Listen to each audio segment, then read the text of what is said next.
Vamos al comentario sobre la vida de Ricardo Flores Magón. Es una reseña del libro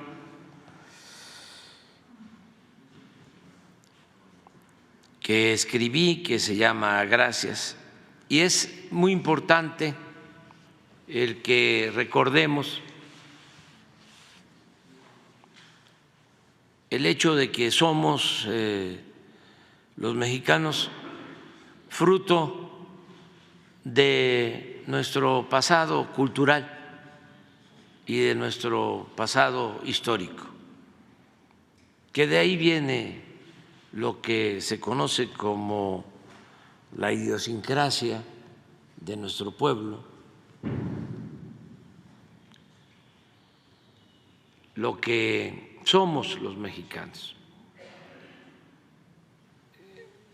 Tenemos la dicha enorme, ¿no?, de tener un pasado glorioso, tanto en lo cultural como en lo histórico, de los pocos países en el mundo que tienen una tradición cultural tan profunda, milenaria, y una historia tan fecunda, ¿no?, por la lucha de nuestros dirigentes, mártires, los héroes de nuestra patria. Y eso es lo que nosotros llamamos humanismo mexicano. Y gracias a eso podemos enfrentar todas las calamidades y debemos de sentirnos muy orgullosos y recordar siempre de dónde venimos y quiénes fueron los que forjaron esta patria. Hoy corresponde hablar de un admirable luchador social, Ricardo Flores Magón, también de Oaxaca, de la Sierra Mazateca. Nadie como él, en circunstancias tan difíciles, ha demostrado que se puede mantener la firmeza en las convicciones, contra viento y marea, para los jóvenes, mantener las convicciones. Era un hombre enérgico, pero fiel a sus ideas. Es fácil tacharlo de sectario o de intransigente, pero es difícil ignorar su congruencia.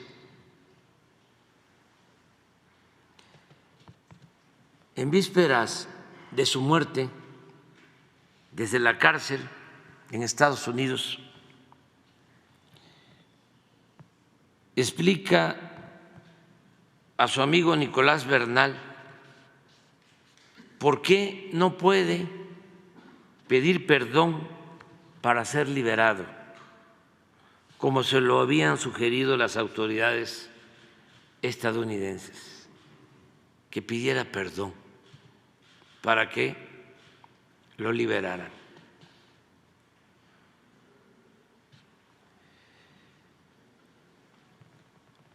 Lo cito: me pudriré y moriré dentro de estas horrendas paredes que me separan del resto del mundo, porque no voy a pedir perdón, no lo haré. En mis 29 años de lucha por la libertad lo he perdido todo y toda oportunidad para hacerme rico y famoso.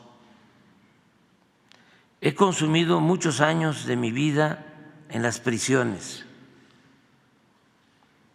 He experimentado el sendero del vagabundo y del paria. Me he visto desfallecido de hambre. Mi vida ha estado en peligro muchas veces. He perdido mi salud. En fin, he perdido todo, menos una cosa que fomento, mimo y conservo casi con un celo fanático, y esa cosa es mi honra como luchador. Pedir perdón significaría que estoy arrepentido de haberme atrevido a derrocar al capitalismo para poner en su lugar un sistema basado en la libre asociación de los trabajadores para consumir y producir, y no estoy arrepentido de ello. Pedir perdón significaría que abdico de mis ideas anarquistas y no me arrepiento, no me retracto. Afirmo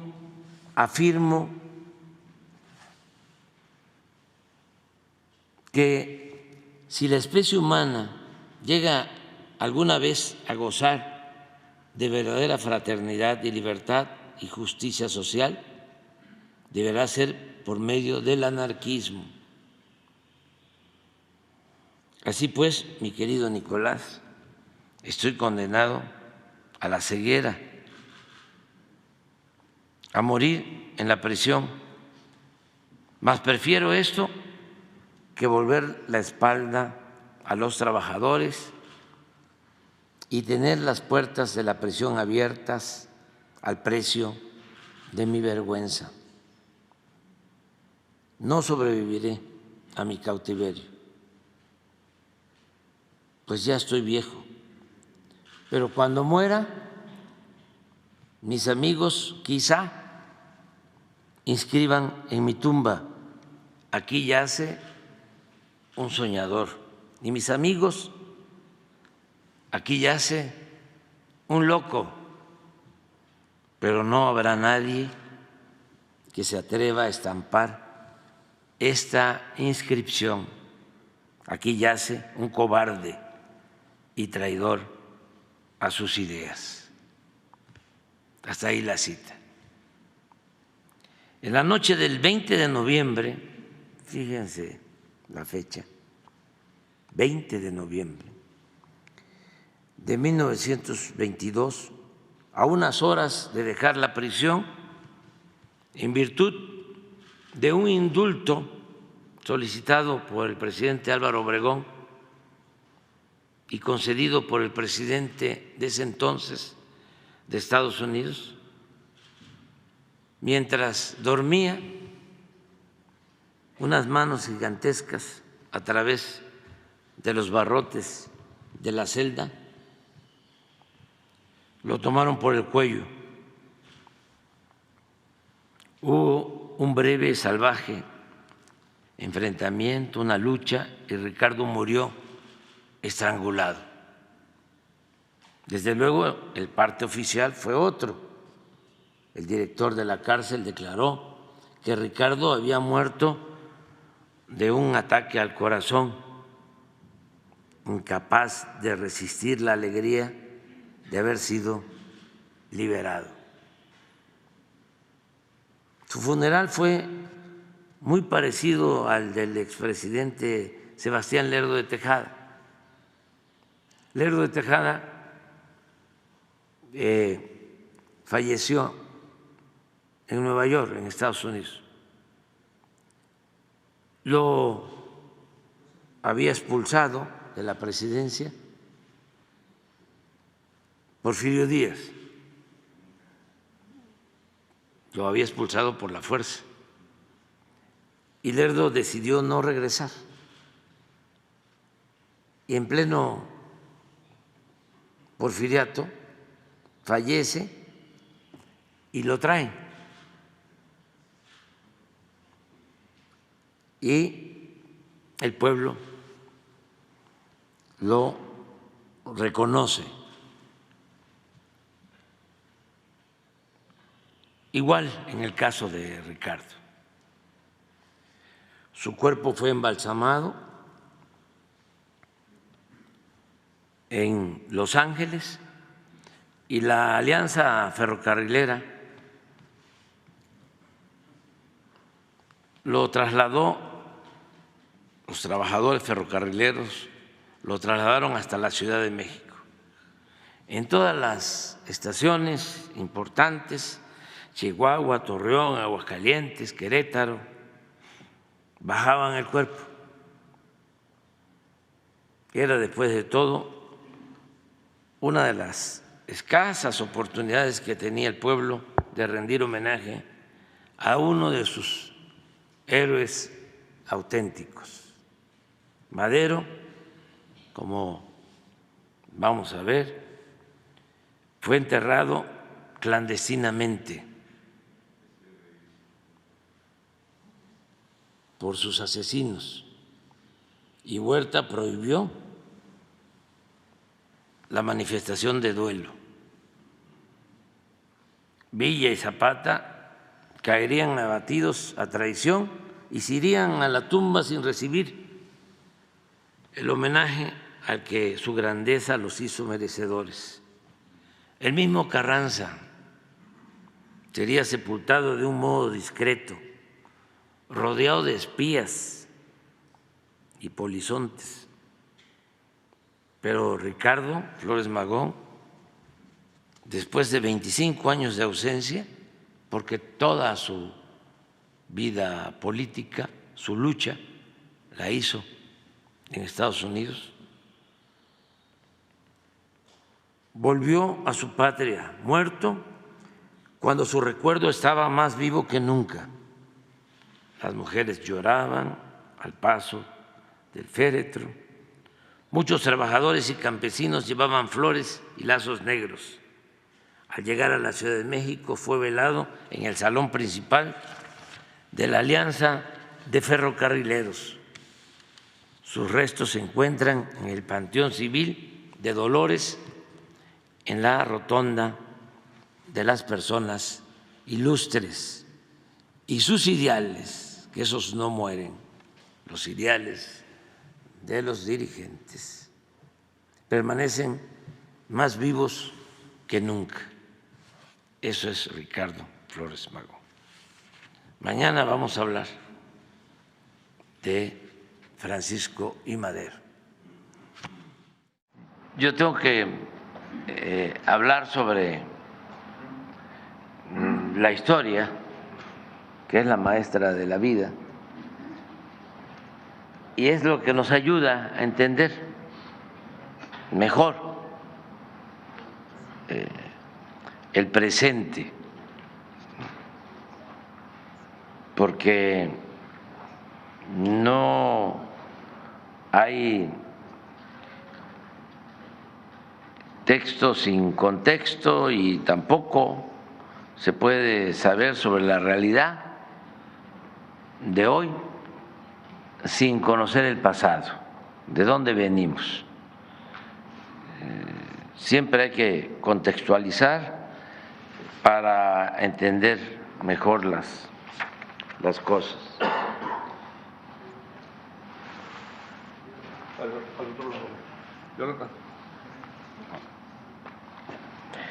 Ayer hablábamos de la importancia del movimiento que encabezó el presidente Francisco I. Madero, que ofreció su vida, por eso se le conoce como el apóstol de la democracia. No ha habido en la historia de nuestro país un presidente con más vocación democrática que el presidente Madero. Desde luego, el mejor presidente de México para mi forma de ver las cosas, ha sido el presidente Benito Juárez, el mejor presidente de nuestro país. Pero también el presidente Madero, excepcional, extraordinario, un hombre bueno que se adelantó a los tiempos, quería la libertad y la democracia para México. Luego de décadas de imposiciones, de dictadura, solo Porfirio Díaz, al que enfrentó, había permanecido en el poder 34 años. Y antes de Porfirio Díaz, Antonio López de Santana había sido 11 veces presidente de México. Casi todo el siglo XIX fue país de dos hombres, Santana y Porfirio Díaz. Y luego surge esta figura excepcional que es el presidente Madero, que busca hacer realidad el lema del sufragio efectivo, voto efectivo, que efectivamente el pueblo elija a sus autoridades, y la no reelección. Esa es la bandera de Madero. ¿Por qué no puede convertir en realidad su ideal democrático? Primero, porque era muy difícil desmontar ese régimen autoritario de tanto tiempo, toda esa estructura de dominación, esa manera de pensar también. Aún con la revolución siguieron existiendo los intereses creados, los grupos que se oponían a que se liberara a los peones acasillados, a que se tratara mejor a los obreros, a los mineros, con salarios justos. Habían jornadas en el Porfiriato de 16 horas diarias, sueldos realmente muy lamentables, no alcanzaba para nada. El obrero tenía que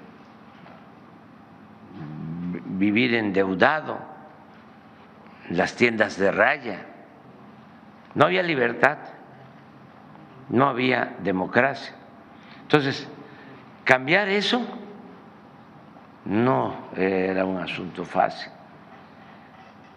Solo podía haberlo logrado, y desde entonces hubiésemos tenido democracia en nuestro país, si se hubiese aliado con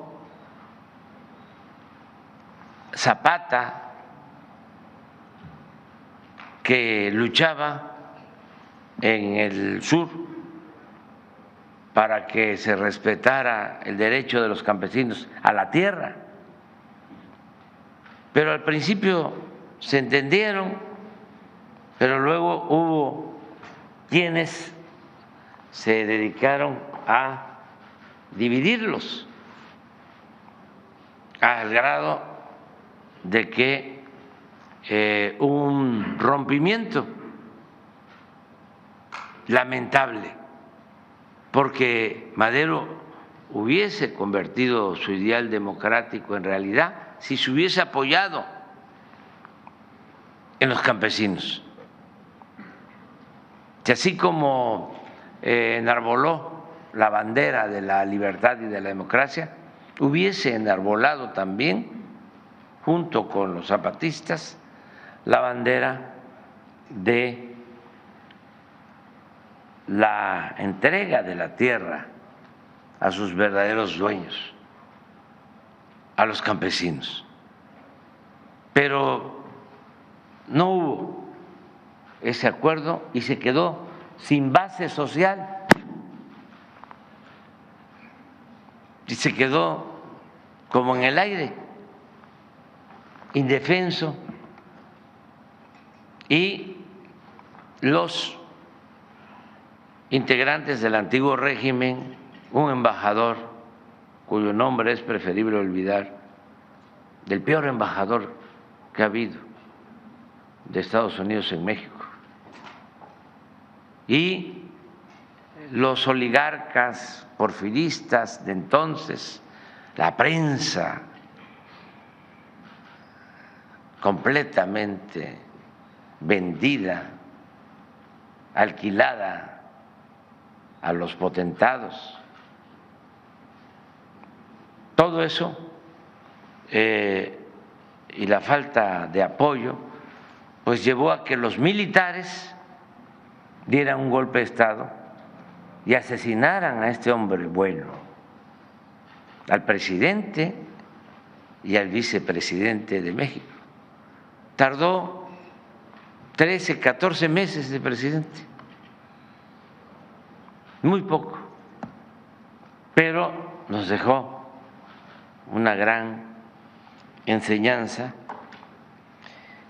Y hablé de Madero ayer y ahora estoy de nuevo hablando de Madero porque me corresponde tratar el tema de la vida de Emiliano Zapata y hay una relación estrecha. Acabo de decir que si se hubiese dado esa alianza,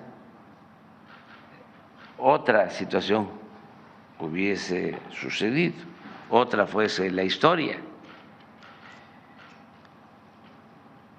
Empiezo diciendo que, a diferencia de Madero, la vida de Emiliano Zapata está más vinculada a la tierra y a las enseñanzas que se obtienen en los antiguos pueblos de México, porque Madero, y eso también es una cuestión excepcional, decidió enfrentar a la dictadura porfirista aún siendo de clase acomodada, hacendado. Es un ser excepcional porque toma conciencia, se prepara y era tan humano que se da cuenta de que se cometían muchas injusticias. Él se da cuenta, por ejemplo, y denuncia el exterminio a los pueblos yaquis y el exterminio a las comunidades indígenas, a pesar de su origen, de la alcurnia, de venir de familia acomodada. Él asume la defensa de causas justas. Zapata está más vinculado a la tierra, a las enseñanzas que se obtienen en los antiguos pueblos de México. La historia del movimiento zapatista, aunque ha sido motivo de varios trabajos de investigación y de exhaustivas tesis, como la del historiador John Womack, se llama, el libro lo recomiendo a los jóvenes, Zapata y la Revolución Mexicana. Es una investigación de muchos años, de todos los archivos de los pueblos. Esta investigación de Womack y de otros. Pero toda esta historia podría resumirse solo contando lo sucedido en Anenecuilco, el pueblo natal de Zapata, un pueblo que también el 10 de abril, por ejemplo, que se recuerda el día en que asesinan a Zapata en Chinameca, en Morelos, por una traición. 10 de abril de 1919 lo asesinan. Entonces, ir a Morelos, a los pueblos de Zapata, es otra visita, así como venir a Baja California Sur, para los que pueden, porque es nuestra historia. El que tiene posibilidad puede ir al extranjero, pero también es importante conocer México, porque es un gran país, que no quede la menor duda. México es una potencia cultural en el mundo.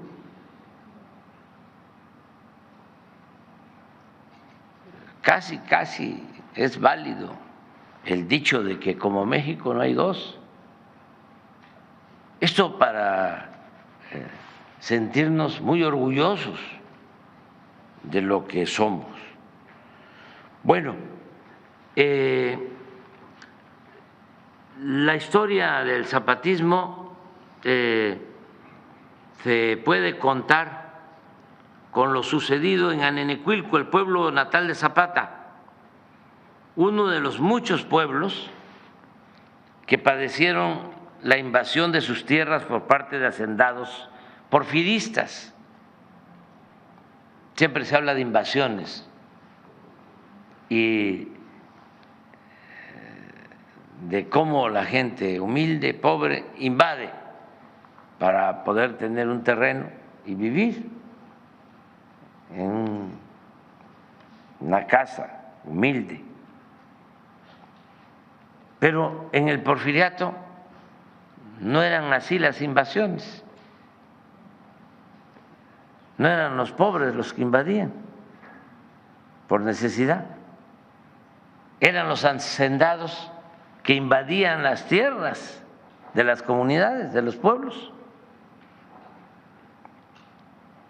porque como había auge económico, no les bastaban las tierras de la hacienda y se querían quedar con las tierras de los pueblos, invadían las tierras de las comunidades.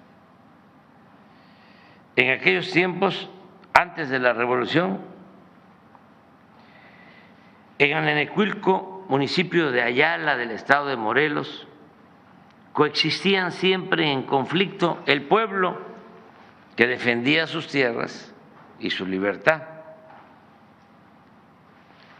y la gente de la hacienda, los hacendados, fundamentalmente de las haciendas, en el caso de Morelos, cañeras.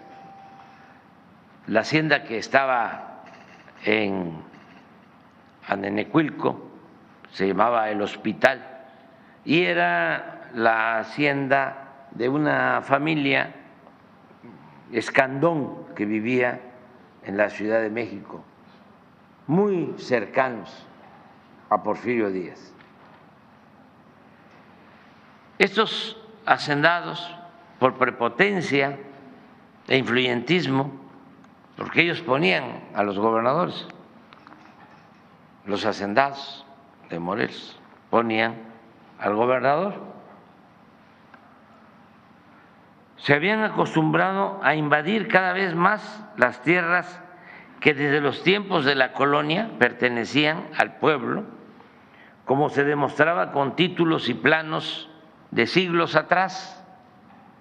Los pueblos tenían sus títulos, incluso cuando nos invaden los europeos, se decide respetar las tierras de los pueblos indígenas.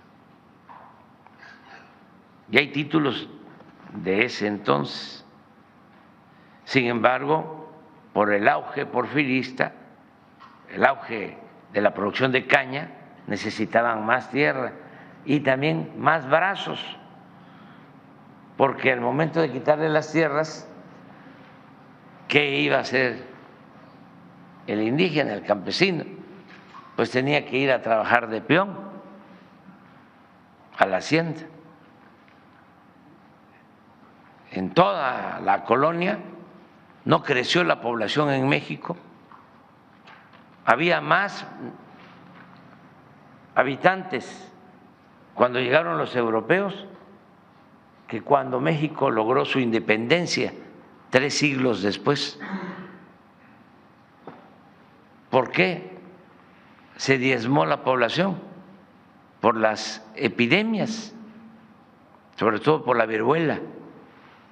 Entonces, desde entonces se hablaba de la falta de brazos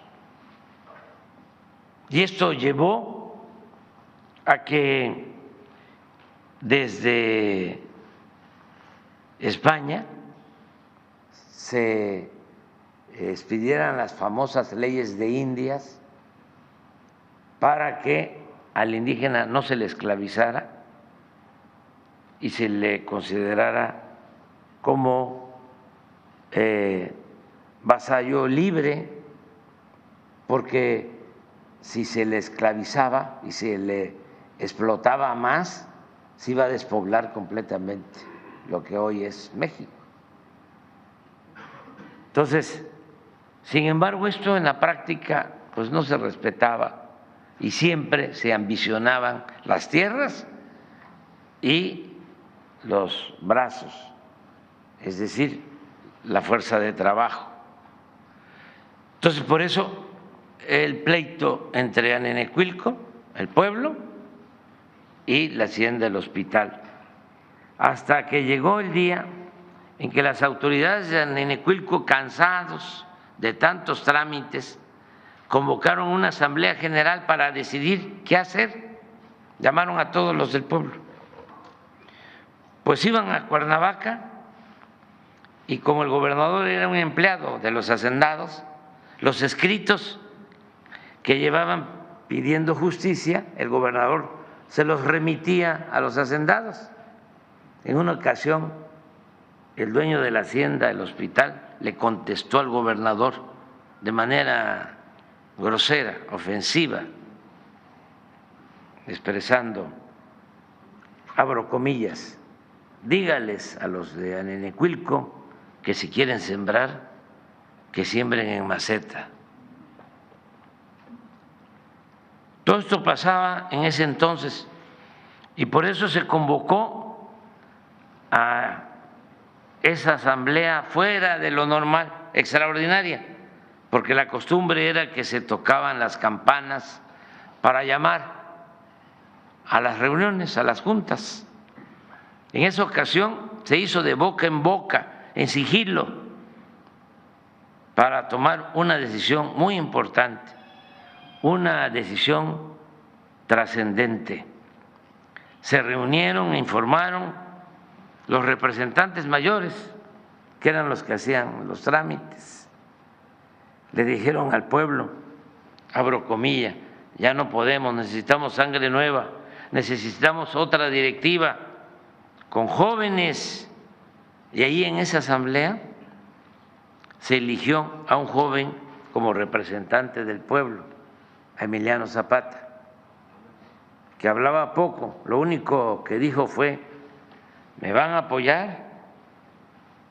Le respondieron en la asamblea, sí, nada más, fájate los pantalones. ¿Qué hizo Zapata? Fue una vez, 2 veces a hacer las gestiones, a entregar los escritos, presentó sus denuncias, se dio cuenta que así no se iba a lograr nada. Organizó a los campesinos y decidieron quitar las cercas y rescatar la tierra que les correspondía. Y ahí comenzó el movimiento revolucionario para restituir las tierras que las haciendas les habían arrebatado a los pueblos de Morelos y a los pueblos de todo México. Así se reafirmó una enseñanza mayor. Esto es para todos y para los jóvenes. No al abuso, no a la prepotencia, sí a la justicia. Aquí ya termino, porque me llevaría mucho tiempo. Pero nada más quiero destacar algo que considero muy importante. Aquí agrego un hecho histórico que demuestra cómo Zapata, al igual que muchos mexicanos, la mayoría de los mexicanos, hasta la fecha, encarnaba la honestidad. El pueblo de México es un pueblo honesto. La mayor riqueza de México es la honestidad de su pueblo. Eso se heredó de la época prehispánica. La avaricia llegó con los invasores.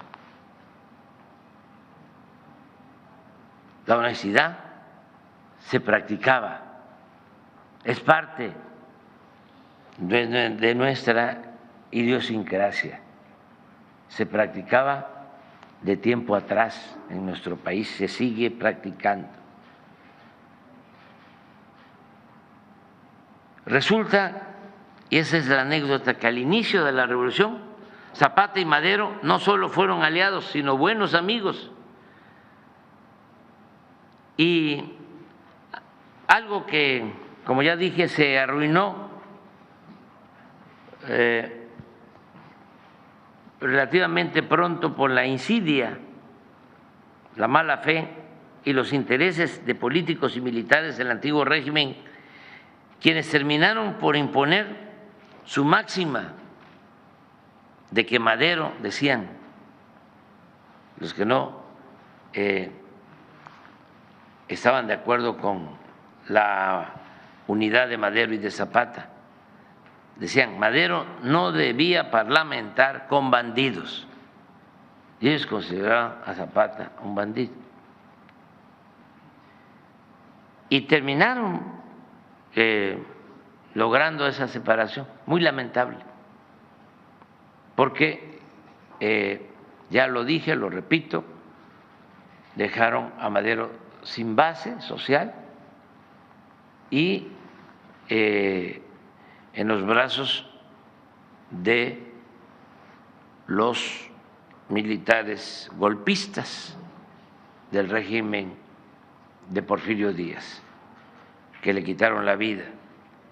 Por eso, la enseñanza mayor en esta historia es no separarse nunca del pueblo. Cuando uno quiere transformar, hay que apoyarse en el pueblo, no divorciarse del pueblo, siempre con el pueblo. El pueblo es leal, el pueblo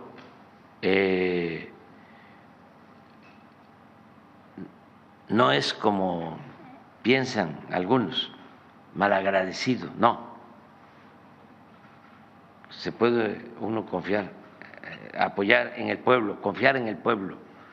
A mí me han sacado a flote siempre los de abajo, siempre ha sido el pueblo. Los de arriba me han querido destruir políticamente y quien me ha sacado siempre a flote ha sido el pueblo, en toda mi historia pública, política. Pero la anécdota trata de cómo el 8 de junio de 1911, al día siguiente de su entrada triunfal a la Ciudad de México, Madero invitó a su casa a Zapata. Lo escuchó y de manera espontánea, no sin ofenderlo, sino pensando que de esa manera le agradecía, le ofrece gestionar que se le dé un rancho a Madero en premio a sus afanes en favor del triunfo, por los servicios que había prestado a la revolución. Pero Zapata le explica con sencillez, tampoco con prepotencia, sino entendiendo de que era un planteamiento de buena fe. Le dice Zapata con sencillez que él no entró a la revolución para hacerse hacendado. Esa es la honestidad de los dirigentes. Ese es el ejemplo que se debe de seguir. Es preferible heredar a los hijos pobreza, pero no deshonra. Y ya sabemos que la felicidad no es acumular bienes materiales, riquezas, fama, títulos. La felicidad es estar bien con uno mismo, estar bien con nuestra conciencia y estar bien con el prójimo. Eso es lo que quería comentarles, porque si no se van retrasando las clases y tengo que terminar ya pronto. Mañana vamos a hablar de Villa, perdón, el lunes.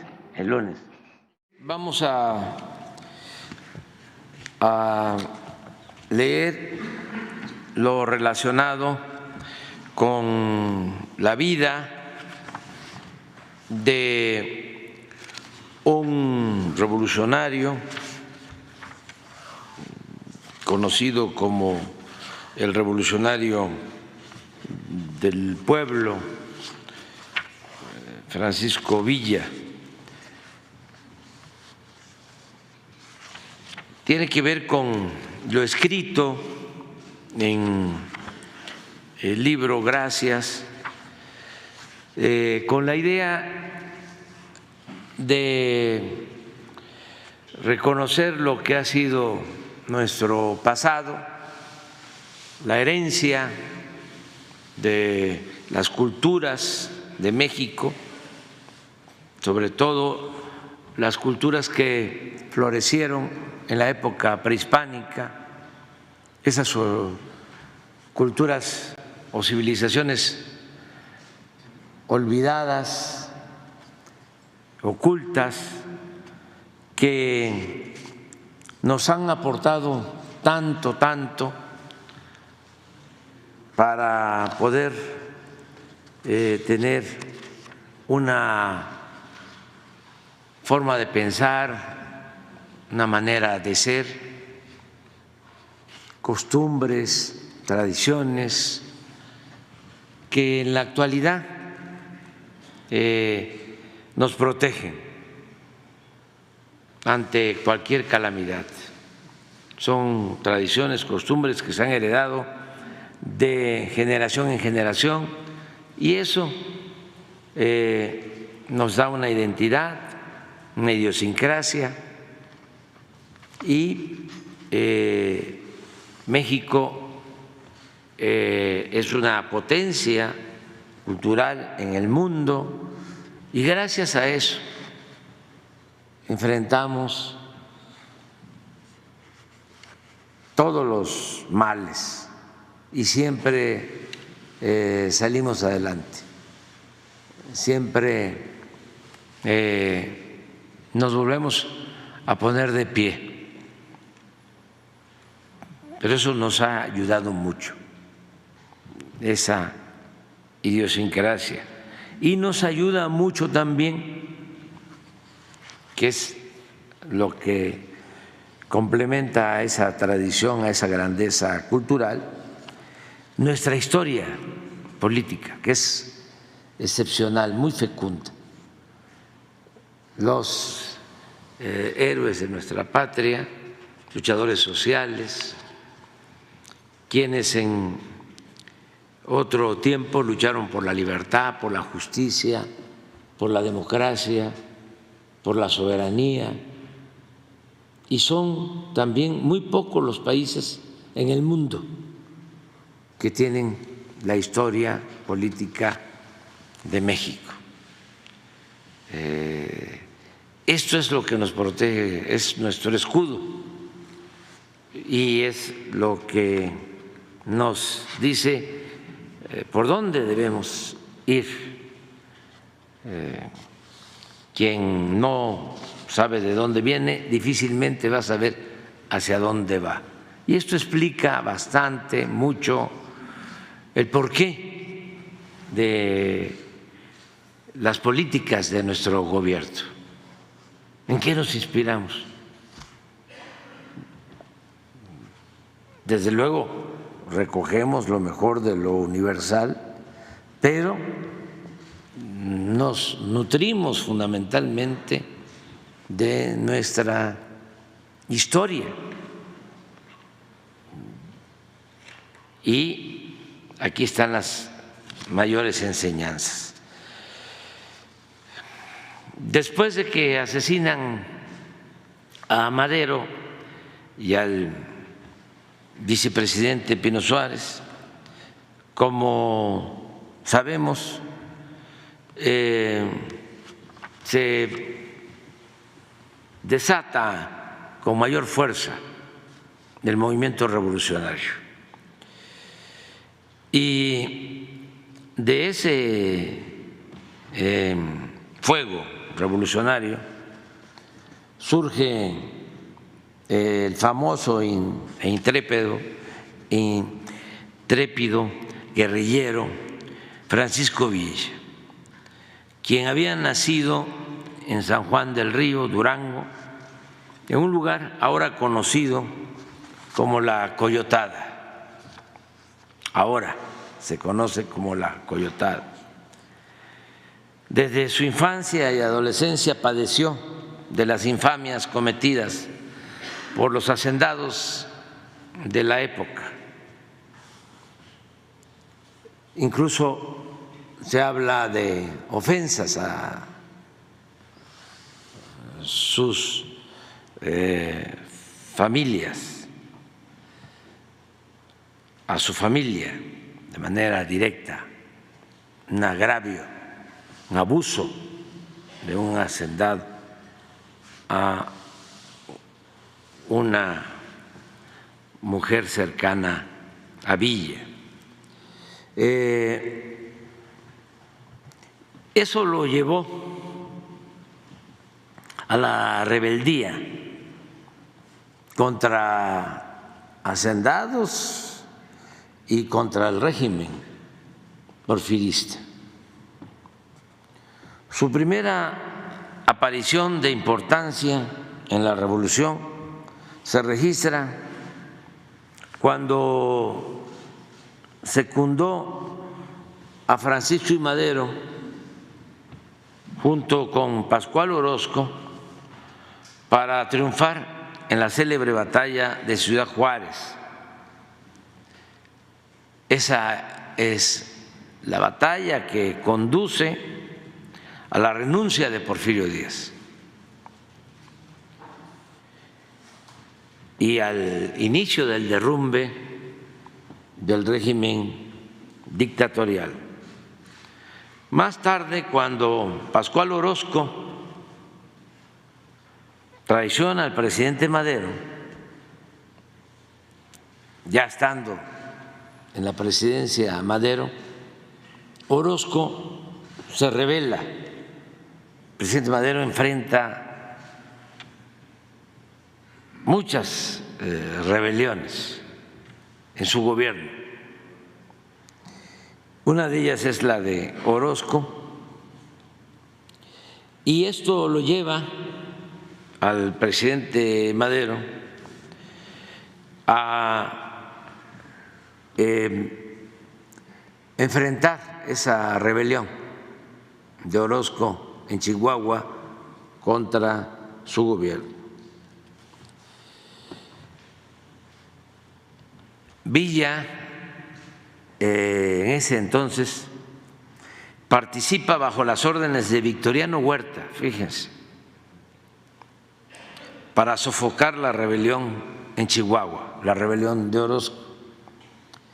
Es interesante porque el presidente Madero envía trenes a combatir a Orozco a Chihuahua y va incluso el secretario de Guerra. Si mal no recuerdo, de apellido Salas, a ver si lo confirmamos. Y Orozco tenía un buen ejército rebelde y es derrotado el secretario de guerra y hay un hecho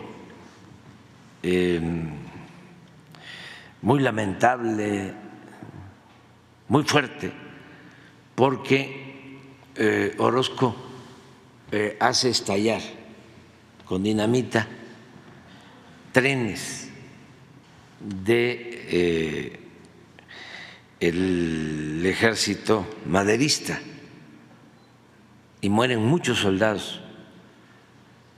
Y el secretario de guerra se va al vagón donde dirigía las acciones y se suicida.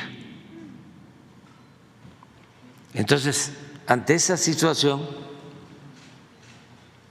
Madero recurre a Huerta. Esta es la historia. Y lo manda a Chihuahua. Y Huerta derrota militarmente a Orozco. Ahí empieza la fuerza de Huerta.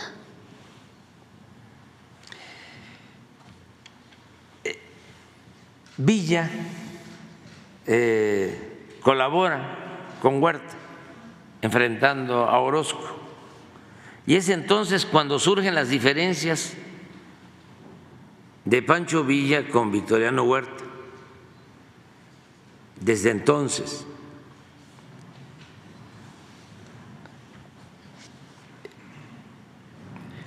Madero incluso había ascendido a general de división a Huerta.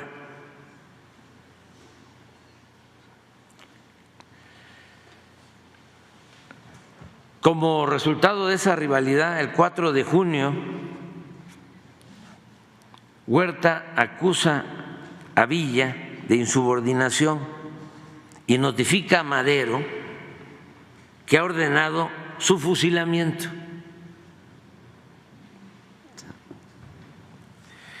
Por fortuna, gracias a la intervención de Raúl Madero y del general Guillermo Rubio Navarrete, sí, no me equivoqué, general José González Salas,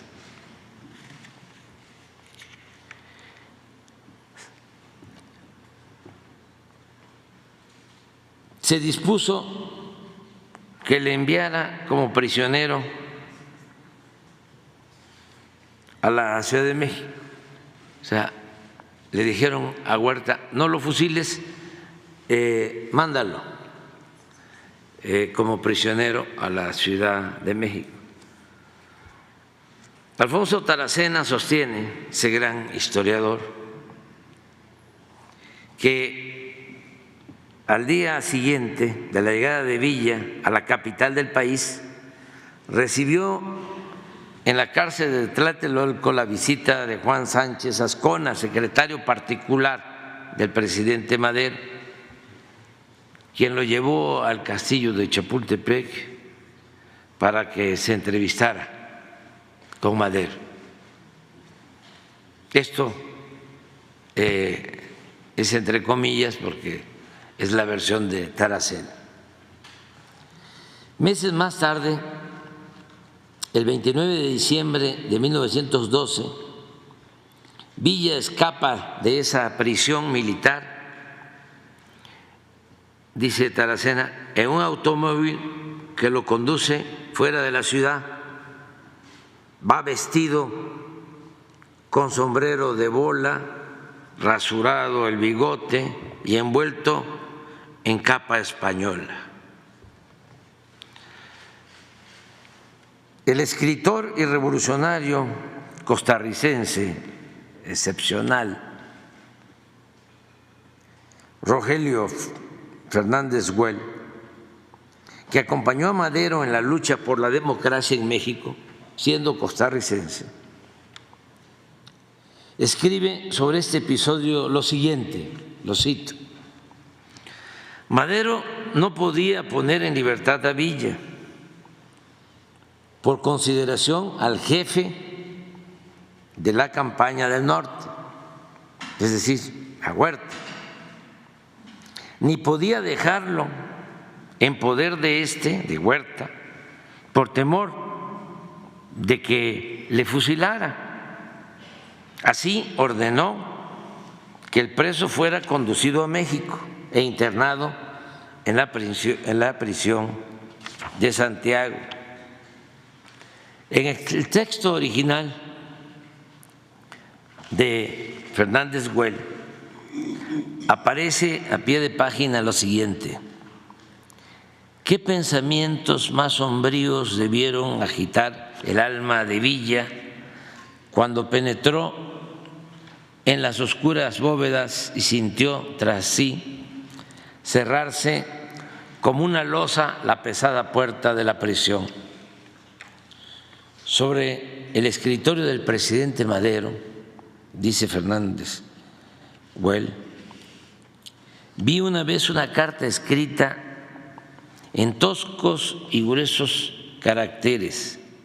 Era de Villa, y en ella el infeliz guerrillero recordaba al presidente sus muchos desinteresados servicios y le describía con sombríos colores su estancia en la prisión, rogándole que, pues ningún delito había cometido, lo pusiera en libertad. Nadie hubiera podido prever, leyendo esta carta, el brillante porvenir de Villa y la infortunada suerte de aquel, de Madero, de cuyas manos pendía en aquellos momentos su vida. Es evidente que amigos del gobierno le proporcionaron a Villa los medios de fugarse de la prisión y que este era uno de los motivos de odio que Huerta, en el fondo de su alma, profesaba al magnánimo Madero, por lo que vendría después. Villa siempre le tuvo un profundo afecto a Madero. Por eso, al ser asesinado el presidente y el vicepresidente en el golpe huertista, Villa se manifiesta sin titubeos contra el usurpador. El 29 de septiembre de 1913 constituye y empieza a comandar la popular y legendaria División del Norte, este impresionante ejército de masas conformado por agraristas, jornaleros, rancheros, vaqueros, artesanos, obreros, mineros, maestros, arrieros, entre otros, que según los historiadores, Gili, por ejemplo, Adolfo, barrían en el camino con cuanto se le ponía por delante. Al frente de la División del Norte, Villa tomó Chihuahua en la lucha contra el huertismo y por 4 semanas se desempeñó como gobernador del estado. Estamos hablando del estado con más territorio de nuestra república. Recuerdo que el gran historiador Friedrich Katz, que lo conocí, en una de las ocasiones que platicamos, me insistió mucho en que yo debía conocer a fondo lo realizado por Villa como gobernador de Chihuahua. Le fascinaba a Katz contar lo que dejó escrito en su obra sobre el Centauro del Norte, de cómo gobernó Villa en Chihuahua. No voy a describir lo que sostiene Katz sobre ese gobierno, pero sí invito a que se lea, está en su libro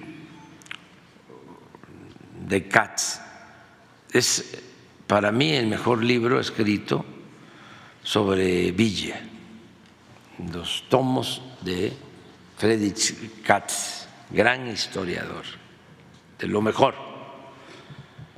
Y también recomiendo a los jóvenes el libro de Pedro Salmerón, que es una tesis de doctorado sobre la Constitución de la División del Norte. Es excepcional, magnífica obra para conocer más sobre la vida de Villa. Sobre si Villa fue bueno o malo, bandido social, revolucionario o temido y cruel, posiblemente fue todo eso, pero no debemos olvidar que las revoluciones, aún con sus nobles fines, las revoluciones armadas, siempre han acarreado excesos, son irracionales. Por eso, no a la guerra, sí a la paz, porque las revoluciones, las guerras acarrean excesos, actos irracionales e inhumanos. Es cosa de recordar lo que sostiene el gran escritor Hemingway en su novela ¿Por quién doblan las campanas? También la recomiendo para los jóvenes. Es un gran escritor,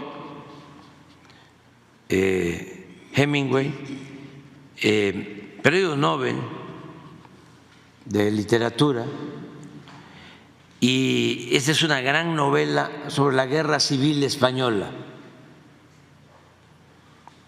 y describe sobre los juicios sumarios y las fusilatas en ambos frentes durante la Guerra Civil Española, de un lado y de otro, porque así son las guerras.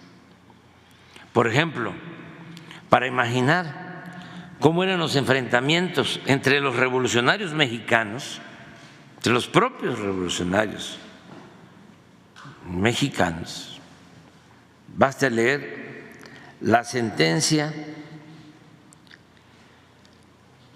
de Carranza cuando ordena eliminar a Villa. Aquí transcribo esa sentencia, nada más a ver si alcanzo a leer el decreto. Tiene 3 artículos. Decreto: queda fuera de la ley el cabecilla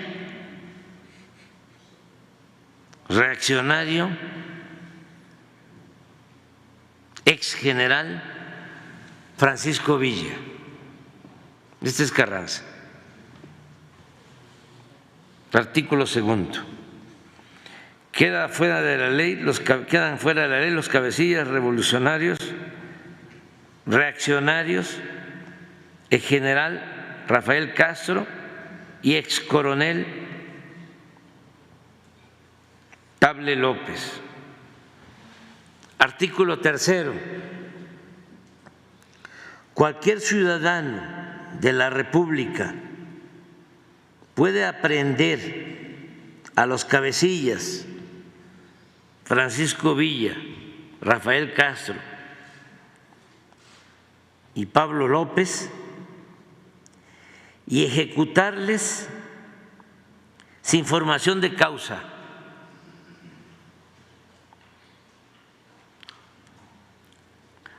levantando una acta en que se le haga, en el que se haga constar su identificación y fusilamiento.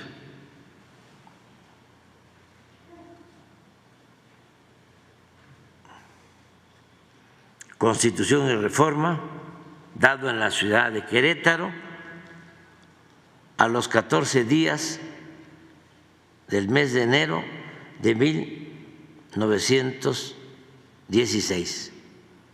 Venustiano Carranza.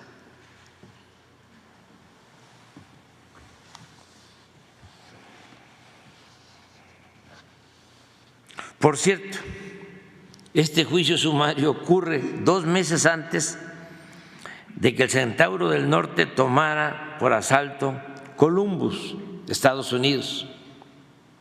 Y el gobierno de ese país, de Estados Unidos, ordenara al general Pershing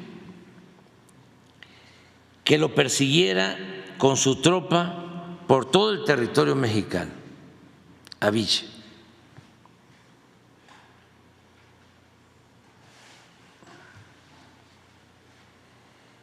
Raúl Herrera Márquez, esta es otra versión, cuenta en una buena novela, según mi apreciación, que también la recomiendo, aunque es antivillista. La novela se llama La sangre al río. Cómo su bisabuelo, abuelo y tíos abuelos, entre los que se encontraba el famoso revolucionario Maclovio Herrera, miembros de una numerosa familia de Parral, Chihuahua, enfrentaron a Francisco Villa, con quien mantuvieron al principio cierta cercanía, pero eran carrancistas, y posteriormente se enemistaron hasta el extremo de la confrontación violenta, volviendo a lo irracional de las revoluciones. Este cineasta, Raúl Herrera, y gran escritor, da a conocer que su tío abuelo, Jesús Herrera, recibió en Torreón el lunes 21 de abril de 1919 la noticia sobre el asesinato de su padre y sus hermanos. Esto es lo que escribe. A él le avisan, le informan. Los agarró Villa en el cerro. Mandó una nota firmada donde prometía respetar las vidas de todos, pero a tu papá y a tus hermanos los separó. Se veía que iba contra ellos.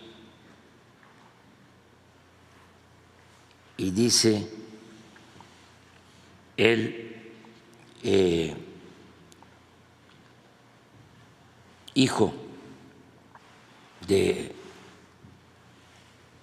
el señor Herrera, dice, lo hizo con premeditación, lo tengo que matar, dirigiéndose a Villa.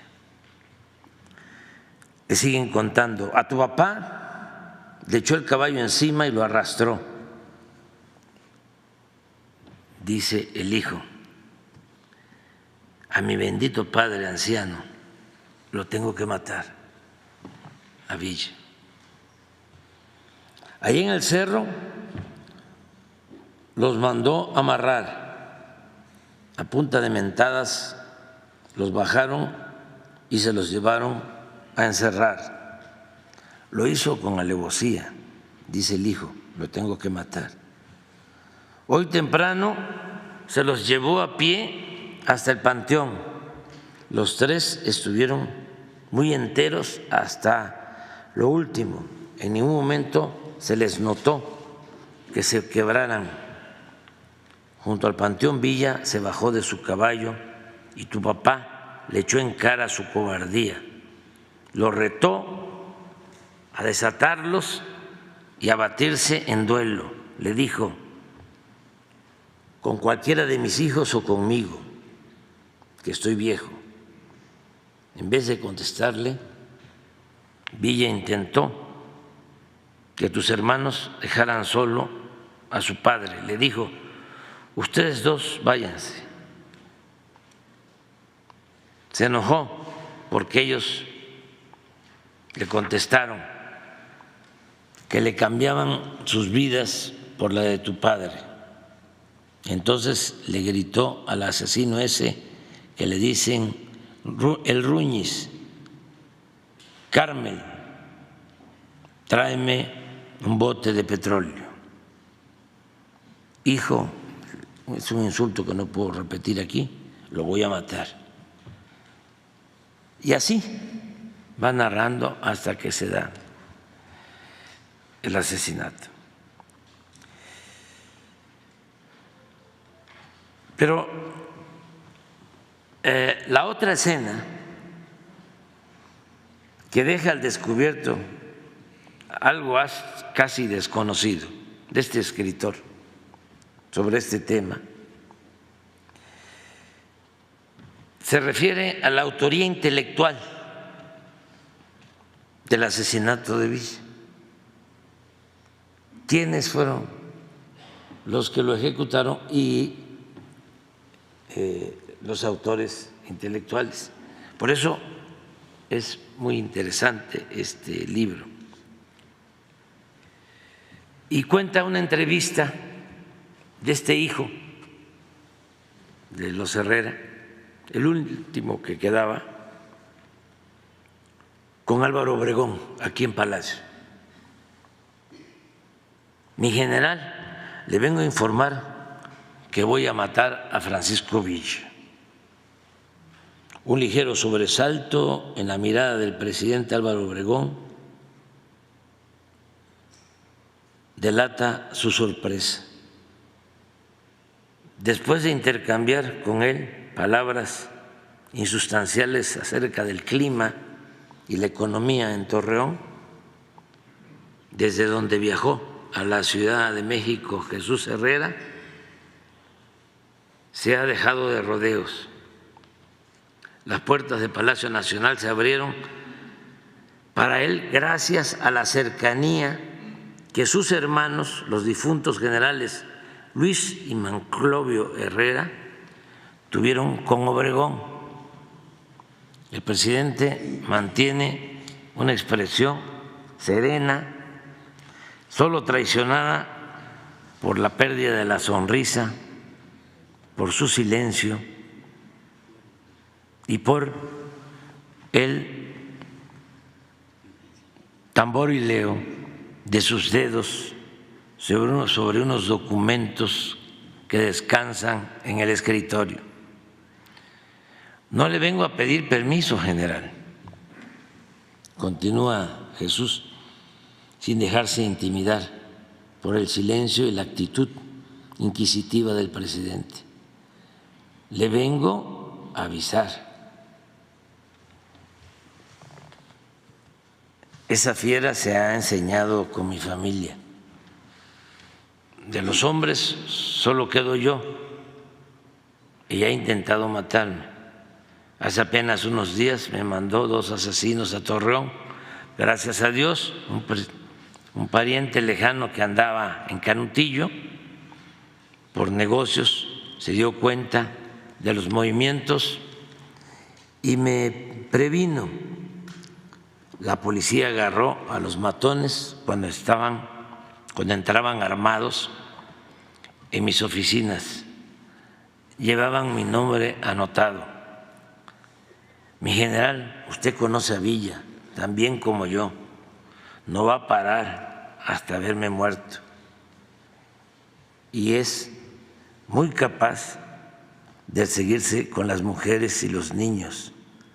Acuérdese de que prometió acabar con todos nosotros. No voy a quedarme con los brazos cruzados. Tengo que hacer todo lo que esté en mis manos por impedir más tragedias en mi familia. De otro modo, no sería digno de llamarme hijo de mis padres. Bueno, don Jesús, rompe su silencio el presidente Obregón. ¿Vino desde Torreón para decirme esto? ¿Por qué? Mire, general, continúa Herrera, recargando los antebrazos sobre el escritorio después de pasar su sombrero a la silla de junto. Yo ya tengo todo planeado y me falta poco para acabar de conseguir a la gente que se va a encargar, pero necesito pedirle un favor en memoria de mis hermanos, que en paz descansen. Usted sabe que los generales, dice Obregón, y a su señor padre siempre les guardé un particular aprecio.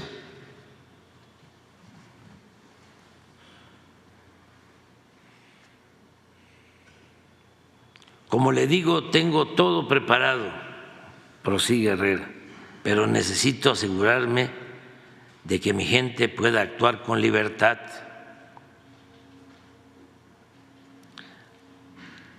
Acuartéleme la tropa en Parral,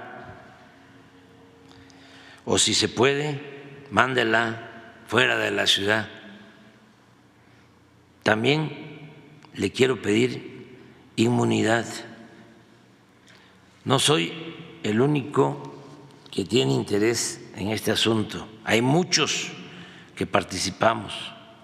Todos somos hombres comunes y corrientes, somos gente pacífica, pero no hay uno entre nosotros con quien no tenga Villa cuentas pendientes.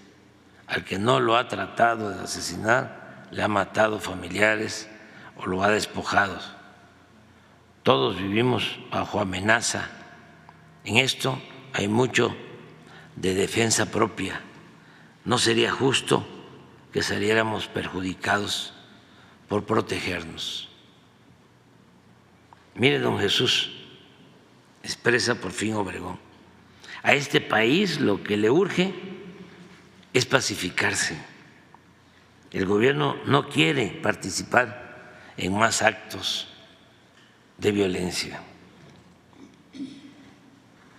Con el estómago hecho nudo, Jesús se esfuerza por evitar que la decepción se le note en la cara. Sigue el diálogo.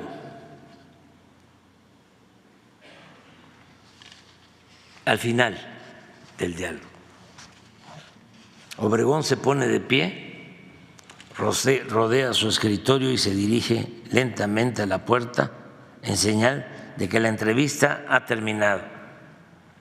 Jesús recoge su sombrero y va tras él. Saludos a la familia.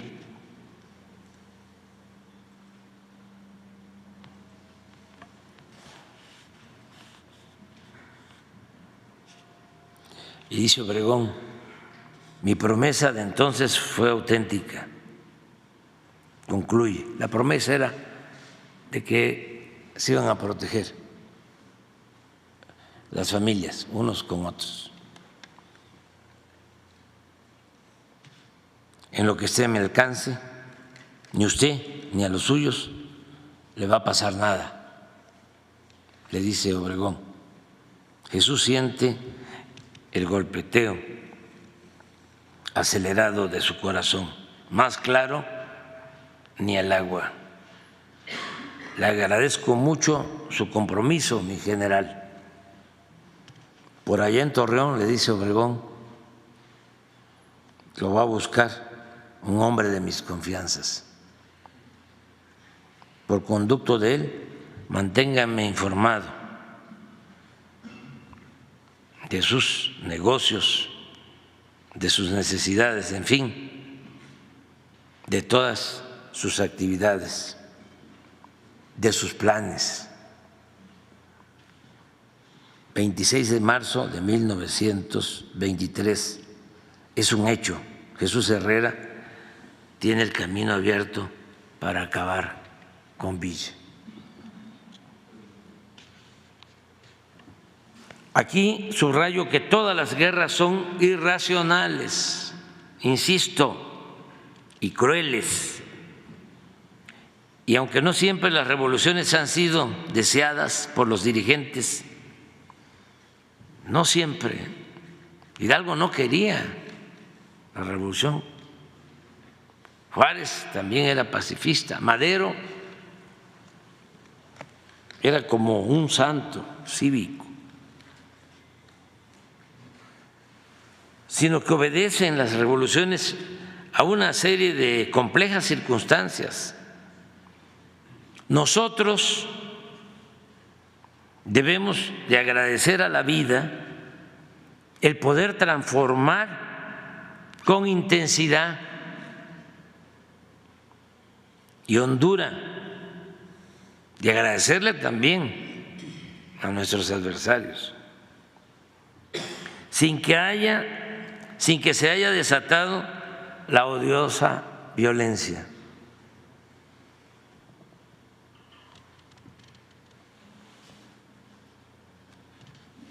Además, a Villa, entre otras cosas, le debemos la hazaña o la osadía de haber atacado Columbus, Nuevo México, de Estados Unidos, para impedir lo que consideraba actos de traición a la patria. El historiador Pedro Salmerón sostiene que desde entonces, en 1916, Villa se convirtió en un símbolo de la resistencia contra el imperialismo.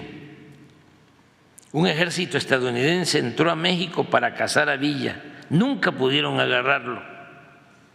El jefe de la expedición imperialista escribió: vagos rumores y afirmaciones positivas de los nativos indicaban que Villa había partido en casi cualquier dirección y hablaban de su presencia en varios lugares al mismo tiempo. La imaginación popular redujo este hecho a una frase: Villa está en todas partes y en ninguna. El propio Villa resumió sobre ese general lo siguiente, decía: ese Pershing vino aquí como un águila y se fue como una gallina mojada. El fracaso de esa expedición fue uno de los temas que hizo que los mandos políticos militares estadounidenses entendieran más de 10 años después que a Estados Unidos no le convenía una guerra contra México bajo ninguna circunstancia, y aunque solo fuera por eso, hay que honrar la memoria de Pancho Villa. Eso es lo que correspondió al día de hoy.